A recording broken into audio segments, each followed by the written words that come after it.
Radhe धनवृद्धि channel में आप सभी का एक बार फिर से स्वागत है। तो आज हम इस वीडियो के माध्यम से जानेंगे कि स्वर्ग जाने का असली हकदार कौन होता है, कि जीवन में कौन सा ऐसा पाप है जो कि उन्हें नर्क जाने से नहीं रोक सकता। एक धार्मिक कथा के माध्यम से आपको बताएंगे कि दान धर्म आदि प्रकार के पुण्य करने के बाद भी व्यक्ति नरक में क्यों जाता है, पाप करने के बाद भी किस पुण्य के कारण मनुष्य को स्वर्ग लोक की प्राप्ति होती है। इस वीडियो को शुरू करते हैं। अभी तक हमारे धनवृद्धि चैनल को सब्सक्राइब नहीं किया है मित्रों, तो धनवृद्धि चैनल को सब्सक्राइब कर लीजिए, क्योंकि हम हर रोज आपके लिए नई नई वीडियो लेके आते हैं जो कि आपके जीवन के लिए बहुत ही लाभकारी और मंगलमय होने वाली है। दोस्तों, मध्य देश की बात है। समय पर 5 लोगों की मृत्यु हो जाती है। सभी यमलोक में पहुंच जाते हैं। लोक का दृश्य देखकर वे सब भयभीत हो जाते हैं। कायाकार वाले सुवर्ण से बने आसन पर विराजमान होते हैं। पास चित्रगुप्त बैठे हुए हैं। आज सभी प्राणियों का लेखा जोखा रखा हुआ है। दूत प्राणियों को आगे ढकेल रहे हैं। मनुष्य जोर जोर से विलाप कर रहे हैं, तेजी से चल रहे हैं, प्रसन्न होकर चल रहे हैं। द्वार से सुंदर प्रकाश दिखाई दे रहा है। नरक के द्वार पर हुई अग्नि की ज्वालाएं दिखाई दे रही हैं। भयानक दृश्य को देखकर वे पांचों एक दूसरे से बात करने लगते हैं और अपने कर्मों के बारे में बात करने लगे होते हैं। पाप कर्मों के विषय में बात कर रहे होते हैं। उनमें से 4 लोग बहुत ही ज्यादा पाप किए थे। चारों को जान पड़ता है कि अब उन्हें नरक में ही जाना पड़ेगा। में एक चोर होता है, एक वेश्या होती है, विद्वान पंडित होता है, एक राजा का सैनिक होता है, एक धनवान किसान होता है। अपने कर्म फलों को भुगतने के लिए तैयार हो जाते हैं। ये सभी पापी और पुण्य आत्माएं आगे चल रही होती हैं। एक दूसरे के पाप कर्मों और पुण्य कर्मों के बारे में बताने लगते हैं। है कि भाई, मैं तो पक्का ही नरक में जाऊंगा। अपने जीवन में बहुत बार चोरी की है, धन लूटा है, दूसरों का दिल दुखाया है। मैंने ऐसा मजबूरी में किया था कि मैं अपने परिवार का पेट पालता था।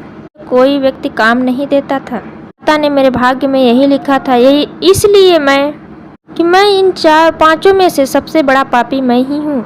से मुझे कभी मुक्ति नहीं मिलेगी। जानता हूँ, पता नहीं मुझे अगला जन्म किस पशु पक्षी का मिलेगा, नहीं कौन यमराज मुझे कौन सा दंड देंगे। और उसके बाद वह वेश्या बोलती है कि भाई, में से मैं ही सबसे बड़ी पापनी हूँ। पाप यहाँ पर किसी ने नहीं किया है। स्त्री अनेक पुरुषों के साथ संबंध बनाती है, में ही डाला जाता है। शास्त्र कहते हैं कि मेरा भी नरक में जाना तय है। पत खाकर कहती हूँ, पाप जानबूझकर नहीं किया है। छोटी उम्र की थी ही मुझे एक दुष्ट व्यक्ति उठाकर ले गया। जबरदस्ती मुझे वेश्या बना दिया। चाहते हुए भी कई पुरुषों से संबंध बनाए हैं।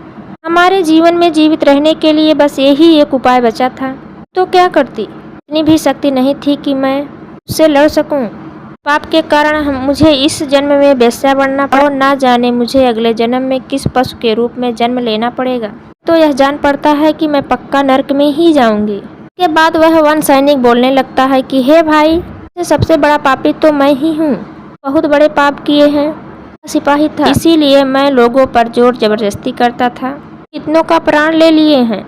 मासूम लोगों को, पता नहीं कितने निर्दोष लोगों को मेरे हाथों से दंड मिला है। मुझे कभी क्षमा नहीं करेंगे। निश्चित ही मैं नरक में ही जाऊंगा। मैंने यह सब पाप जानबूझकर नहीं किए। प्राणों के भय से अपने परिवार के पालन पोषण करने के लिए ही मुझे यह पाप करना पड़ा। राजा जो कहता था उसका पालन हमें करना था। विरुद्ध भला कोई साधारण व्यक्ति कैसे जा सकता है। पाप करते हुए मुझे अत्यंत दुख भी होता था। जानता था कि मुझे यह पाप करने के बाद मुझे नरक की ही प्राप्ति होगी। पाप तो पाप होता है कि मित्रों, पश्चाताप करने का क्या फायदा। तो मेरा नरक में जाना तय है। बाद वह विद्वान पंडित बोलता है कि हे भाई, से सबसे बड़ा पापी तो मैं ही हूँ। तुम लोगों ने जो पाप किया है वह तो जाने अनजाने में किया है। किसी ने तुमसे जबरदस्ती करवाया है, फिर मजबूरी में किया है। किंतु मैं तो विद्वान था, असत्य दोनों जानता था। सच और झूठ का भी ज्ञान था। धन के लोभ बस यह पाप किए हैं। कहते हैं मित्रों, कुछ जानकर भी पाप करता है चित ही नरक में ही गिरता है। अपने ज्ञान का दुरुपयोग किया है। अपने ज्ञान का उपयोग लोगों की सहायता के लिए नहीं बल्कि के लिए किया है। परिस्थिति अत्यंत गरीब थी। भिक्षा मांग कर करते थे। मैंने अपने घर की गरीबी दूर करने के लिए ज्ञान देने की चेष्टा की। कहते हैं मित्रों, विद्वान ब्राह्मण अपने ज्ञान का दुरुपयोग करता है, ही नरक में जाना पड़ता है। मैंने लोगों को ज्ञान देने के बदले में उनसे धन लिया है। वो मुफ्त में ज्ञान नहीं दिया। आप चारों में से सबसे बड़ा पापी तो मैं ही हूँ, मुझे ही नर्क में जाना पड़ेगा। की बात सुनकर वह धनी किसान हंस पड़ा। चारों तो इतने बड़े पापी हो कि तो नर्क में जाना ही पड़ेगा, तो घोर पाप किए हैं। यमराज तो तुम लोगों को कभी माफ नहीं करेंगे। मैं सबसे बड़ा अकेला ही सबसे बड़ा पुण्यवान हूँ। मैं तो अपने जीवन में बहुत ही ज्यादा पूजा पाठ किया हूँ, लोगों को दान दक्षिणा दिए हैं, अपने मृत्यु से पूर्व गाय का दान भी किया हूँ। पुत्र पौत्र सब मिलकर मेरे आत्मा की शांति के लिए सबसे बड़ा यज्ञ कर रहे हैं। मैं सबसे अधिक पुण्यवान हूँ। पत्नियाँ और 10 पुत्र हैं, मेरी मुक्ति के लिए उपाय कर रहे हैं। अपने जीवन में तो कोई पाप नहीं किया है, अनजाने में किए भी होंगे तो पुत्रों के श्राद्ध आदि के कार्यों से पाप भी नष्ट हो जाएंगे। देव पूजा करता था अपने द्वार पर आए अतिथियों को भोजन कराता था। मुझे पूरा विश्वास है कि मैं स्वर्ग लोक में ही जाऊंगा। राज नरक में नहीं डालेंगे, कभी भी नहीं डालेंगे। मोक्ष की प्राप्ति तो निश्चित ही होगी। पांचों धीरे धीरे आगे बढ़ने लगते हैं। उनका समय आता है, पाप और पुण्य के कर्मों का मूल्यांकन किया जाता है। पहले पारी आती है उस चोर की, उसके बाद चित्रगुप्त की। लेखा जोखा निकालते हैं। विचार करने के बाद उनके पाप पुण्य का मूल्यांकन करने के बाद उसे स्वर्ग में जाने के लिए कहते हैं। लड़ाई को सुनकर चोर आश्चर्य में पड़ जाता है। ही प्रसन्नता से वह स्वर्ग के दरवाजे की तरफ चला जाता है। दूसरी बारी आती है उस वेश्या की। चित्रगुप्त उस वेश्या का भी लेखा जोखा करता है। देर विचार करने के बाद पुण्य का मूल्यांकन करके उसे यमराज आज स्वर्ग लोक में जाने के लिए कहते हैं। निर्णय को सुनकर वह वेश्या भी आश्चर्य में पड़ जाती है। आज के निर्णय पर विश्वास नहीं होता है। प्रसन्नता से बिना कुछ कहे स्वर्ग की द्वार की तरफ चली जाती है। तीसरी बारी आती है उस सिपाही की। चित्रगुप्त उसका भी लेखा जोखा निकालता है। विचार करने के बाद उसके पाप पुण्य का मूल्यांकन करने के बाद भी स्वर्ग में जाने के लिए कहते हैं। को सुनकर वह सिपाही भी सोच में पड़ जाता है। प्रसन्नता से वह स्वर्ग लोक के द्वार की तरफ चला जाता है। आती है उस विद्वान ब्राह्मण की। गुप्त उस ब्राह्मण के पाप और पुण्य कर्मों का लेखा जोखा निकालकर देर तक विचार करते हैं। उस ब्राह्मण को भी स्वर्ग लोक में जाने के लिए कहते हैं। ब्राह्मण विचार करता है, मैंने तो पाप किया है, यह स्वर्ग में भेज रहे हैं। मन ही मन प्रसन्न होकर स्वर्ग के द्वार की ओर चला जाता है। वो स्वर्ग लोक में जाते देख वह धनवान किसान बहुत ही ज्यादा दुखी और क्रोधित हो जाता है। लगता है कि यह कैसा न्याय है, अब तो स्वर्ग जाने का मौका मिल रहा है। पुण्य का काम किया है उसका पुण्यवान एक ही जगह पर डाले जाएंगे तो का फायदा ही क्या है। तो उस धनवान किसान को यमदूत के लोग जोर से ढकेल देते हैं। तू अरे पापी, तू आगे चल, तुम्हें तो नरक में जाना है, माफ नहीं करेंगे, तुम्हें तो नरक में ही डाला जाएगा। यह धनवान किसान भयभीत हो जाता है कि मैं स्वर्ग में जाऊंगा, मैंने तो कोई बुरे काम नहीं किया है, कोई पाप नहीं किया है। किसान यमराज के सामने आकर खड़ा हो जाता है। गुप्त उसके कर्मों का लेखा जोखा देखते हैं, पुण्य कर्मों का मूल्यांकन करते हैं। आपका पल्ला भारी हो जाता है। कहते हैं कि हे दुष्ट किसान, तूने तो बहुत बड़ा अपराध किया है, में जाने के ही काबिल है। वह किसान थर थर कांपने लगता है। कहता है कि हे धर्मराज, न्याय है, अपने जीवन में कोई भी पाप नहीं किया है, तुम्हें क्यों डाल रहे हैं। पहले जो 4 लोग गए थे वो तो बहुत ज्यादा पाप किए हुए थे, बड़े पापी थे। वो लोग तो बड़े बड़े पाप और अपराध किए हुए थे। उन लोगों को आपने तो स्वर्ग में डाल दिया। न्याय मेरे साथ क्यों कर रहे हैं। न्याय होगा तो भले ही कौन सा मनुष्य धरती पर पुण्य करेगा। कहते हैं कि तूने जो पाप किया है उन 4 के आगे तो कुछ भी नहीं है। आपके कारण ही सारा पुण्य फल नष्ट हो गया है।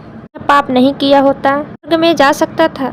यह पाप तो जानबूझकर किया है, नरक में अवश्य ही जाना पड़ेगा। तो मजबूरी में चोरी की थी, किंतु दूसरों की भूख मिटाता था, वो दान करता था। कभी निर्दोष या फिर गरीब व्यक्ति के घर चोरी नहीं की। कर्म उसके पाप से कहीं अधिक थे। जो स्वर्ग में डाला गया, जो वेश्या थी, मन से वेश्या नहीं थी, जस्ती डाला गया था। वेश्या ने केवल अपने शरीर को ही पीड़ा दी है और उसने तो पुण्य के ही किए हैं। पक्षियों को रोज दाना डालती थी, लोग की सेवा करती थी। उसका भी पुण्य पाप से बड़ा था। सिपाही था, उसने तो राजा के हुक्म का पालन किया था। बहुत ज्यादा पुण्य के काम किए हुए था। उसने कई बेसहारा लोगों की मदद की थी। वह भी स्वर्ग लोक में ही गया। वह जो विद्वान ब्राह्मण था, ज्ञान का दुरुपयोग अवश्य ही किया था। वह रोज नित्य गाय की सेवा करता था के भी पुण्य पाप से अधिक थे, स्वर्ग लोक में डाला गया।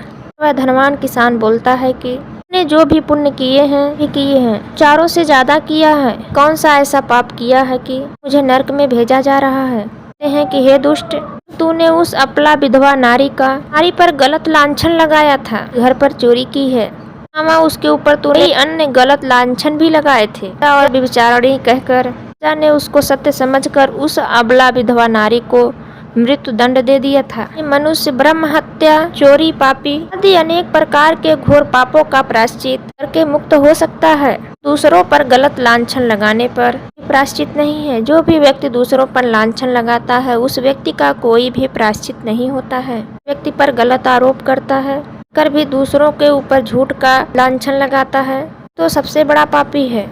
किए गए सभी पुण्य तो नष्ट हो जाते हैं। जितने भी पुण्य किए थे उस एक पाप के कारण यमराज अपने दूतों से कहकर उस पापी किसान को नर्क ले जाने की अनुमति देते हैं। रोता हुआ विलाप करता हुआ नर्क के द्वार की तरफ चल पड़ता है। तो इसी प्रकार से धर्मराज ने कहा है कि गलत आरोप नहीं करना चाहिए, कभी असत्य का साथ नहीं देना चाहिए। दूसरों पर गलत आरोप डालता है कभी क्षमा नहीं करता है। तो आपको यह कथा पसंद आई होगी। अगर वीडियो पसंद आई हो तो लाइक करें, कमेंट करें, शेयर करें और धन वृद्धि चैनल को सब्सक्राइब अवश्य करें।